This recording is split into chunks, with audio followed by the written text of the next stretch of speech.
Foreign office اور خاص طور پر آپ کی گورنمنٹ نے، میں اس کا بعد میں بھی ذکر کروں گا کوپ کا، لیکن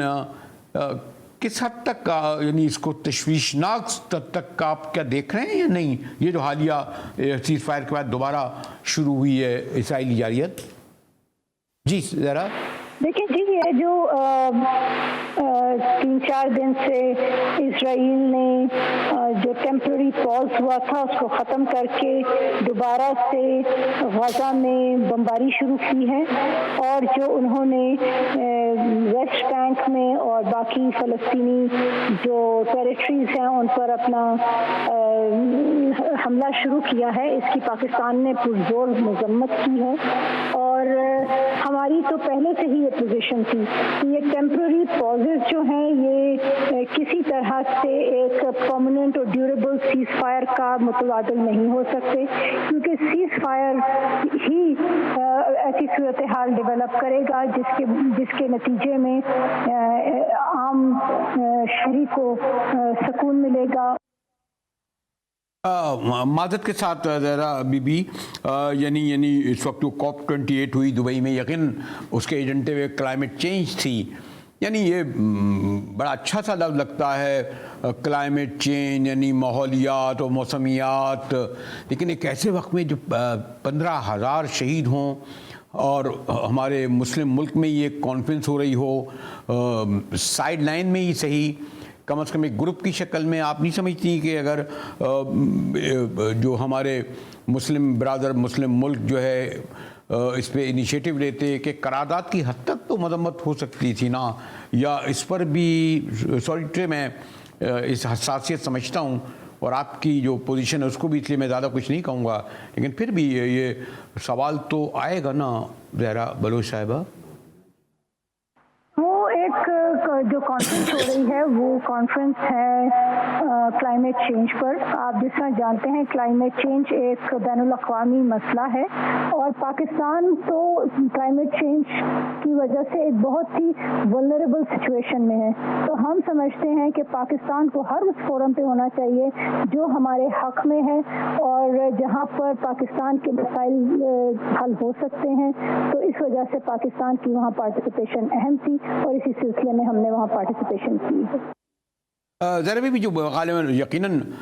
پاکستان کا اس میں جو کردار ہے اس کو ہم نظر انداز نہیں کر سکتے، خاص طور پر آپ مجھ سے زیادہ جانتی ہیں، سب سے بڑا ایشو یہ تھا کہ جو اسرائیل نے ناکہ بندی کی ہوئی تھی غزہ کی، ایک مصر کا راستہ کھلا تھا جہاں سے امداد ابتدا میں آ بھی رہی تھی، لیکن بدقسمتی سے جمال عبد الناصر کا مصر اس نہج پر پہنچ گیا ہے کہ اس میں بھی وہ ایک بلیک میلنگ کر رہے تھے کہ ہمیں کیا ملے گا اس سے، وہی ایک شاید غالباً راستہ تھا جسے امداد، لیکن یہ جو سیز فائر ہوئی ہے اس میں خاصی بڑی تعداد میں جو غیر ملکی تھے وہ بھی نکلے، مجھے نہیں علم کہ کس حد تک ہمارا بھی کنٹریبیوشن کتنا ہے، کیا انہیں پانی جیسی ضرورت چیز، غذا، بجلی تو خیر بہت بڑی چیز ہے، اسپتالوں تک پہ حملے ہوئے ہیں، طبی امداد، اس پہ کتنی آپ ہمیں کیسے بتا سکیں گی کہ پاکستان بھی اس میں کوئی کردار ادا کر رہا ہے، اور یہ خاص طور پر ان ممالک پہ پریشر ڈال رہا ہے اور جن سے بڑے اچھے ہمارے تعلقات بھی ہیں جو اس کو وہاں تک پہنچ بھی سکتے ہیں؟ زہرا بلوچ صاحبہ جی، وہاں پہ آپ جانتے ہیں کہ جو رفح کراسنگ ہے اس پر اسرائیل نے بہت سخت پابندیاں لگائی ہوئی ہیں، کچھ دیر کے لیے وہ کھولتے ہیں اور پھر اس میں کچھ اسسٹنس جا سکتی ہے، اس کے بعد وہ پھر بند کر دیتے ہیں، اور اسی کانٹیکسٹ میں ہماری یہ بار بار ڈیمانڈ رہی ہے کہ غزہ کا محاصرہ اٹھایا جائے اور وہاں پر ہیومینیٹیرین اسسٹنس پوری طرح سے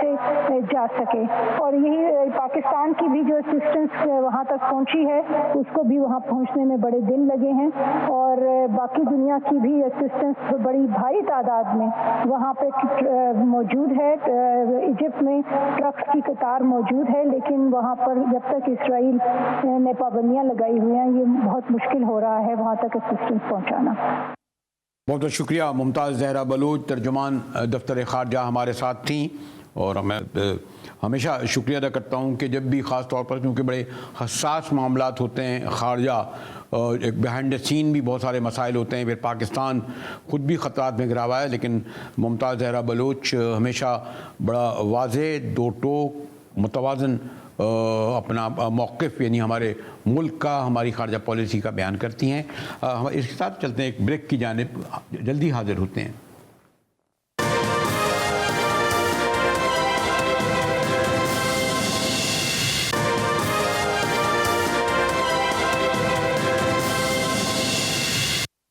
جی ٹی وی میں ایک بار پھر مجاہد ویلوی آپ کو خوش آمدید کہتا ہے، اور اس بات کا اعتراف کرنے دیجئے کہ سیاست پورے اسکرینوں پر اور پھر ہمارے پروگراموں میں اتنی غالب آتی ہے، پھر بہرحال جو پچھلے 2 ماہ سے جو غزہ میں ہو رہا ہے اس کے سبب ہم بہت ایسے مثبت پاکستان کا چہرہ دکھانے نہیں پاتے کہ جس سے علم ہو کہ کچھ اور بھی ہو رہا ہے۔ مجھے ابھی کچھ عرصے پہلے پچھلے ہفتے قیصر احمد شیخ صاحب رکن قومی اسمبلی نون، اور وہ ایک عرصے سے اس بات کا اصرار کر رہے تھے کہ مجھے چنوٹ آنا چاہیے، اور وہاں پر جو یونیورسٹی فاس بنی ہے اس کی کانوکیشن میں شرکت کرنا چاہیے۔ اور چنوٹی تاجر، آپ کو علم ہے، کچھ لوگ کہتے ہیں کراچی چیمبر آف کامرس کے کل اراکین ہیں ان میں اکثریت ان کی ہے اور وہ منتخب بھی ہوتے ہیں۔ سارے ملک میں چنوٹ سے تعلق رکھنے والے تاجر، صنعت کار ایجوکیشن اور خاص طور اپنے علاقے میں بڑا کام کر رہے ہیں۔ فیصل آباد میں وہیں ملاقات میری ایک عرصے بعد میاں محمد منشا سے ہوئی، بہت بڑا نام، کچھ عرصے زیر کافی مشکلات میں بھی شکار رہے، لیکن ایک اچھا تجربہ تھا۔ اور یہ بھی کیوں نہ بتاتا چلوں کہ کھانے پینے کا تو شوقین ہوں، اور خاص طور پر شام کے بعد آپ کو علم ہے، لیکن سنتے ہیں کہ چنوٹ سے بہت عرصے سے سن رہے تھے کہ کنہ اتنا اچھا نہیں ملتا۔ اس دن خاص طور پر وہاں جو میں فاس یونیورسٹی کے منتظمین نے اہتمام کیا، اور کنہ جس طرح چنوٹ میں کھایا اس کا اتفاق نہیں ہوا۔ لیکن اس سے زیادہ اہم بات یہ کہ فاس یونیورسٹی، ابھی آپ دیکھیں گے مجھے ایسا لگا کہ میں دنیا کی کسی بھی ملک میں تھوڑا بہت جانے کا اتفاق ہوا ہے، برطانیہ میں خاص طور پر جو میری بیٹیوں کی جو وہاں پر گریجویشن کے موقع پر جو تقریب ہو رہی تھی یا کانوکیشن ہو رہے تھے، اور کسی طور پر بھی یہ علاقہ، یہ خاص طور پر یہ چنوٹ کی یہ یونیورسٹی مختلف نظر نہیں آئی۔ تو آئیے میرے ساتھ چنوٹ چلیں، چنوٹ کی فاس یونیورسٹی میں، جہاں میں نے کہا نا کہ میں نے کئی ادارے اور اپنی آنکھوں سے جو کچھ دیکھا، آج وقت ملا تو میں نے سوچا یہ آپ کو بھی اس میں شریک گفتگو کروں کہ پاکستان کا، میں نے کہا نا، ہماری ایجوکیشن ہو، ہیلتھ ہو، اس کا ہم خوفناک سے خوفناک چہرہ، بھیانک سے بھیانک چہرہ تو سنسنی خیز سرخیوں کے ساتھ دکھاتے ہیں، لیکن پاکستان کا جو سافٹ امیج ہے، جو پازیٹیو امیج ہے ایجوکیشن میں، ہیلتھ میں، گو کہ ابھی یہ نہیں کہہ سکتے کہ بہت بڑے پیمانے پر ہو، بہت سارے علاقے یقیناً پسماندہ بھی ہوں گے، محروم بھی ہوں گے، لیکن یہ ایک میرے لیے بڑا اچھا تجربہ رہا۔ چنوٹ کا سفر، لاہور سے کوئی 2-2.5 گھنٹے کا فاصلہ ہے، پھر چنوٹ سے اسلام آباد چلے جائیں تو کوئی 4-5 گھنٹے کا فاصلہ کرتے ہیں، تو میرے ساتھ چلیے ذرا چنوٹ۔ یہ فاسٹ چنوٹ کا جو کیمپس ہے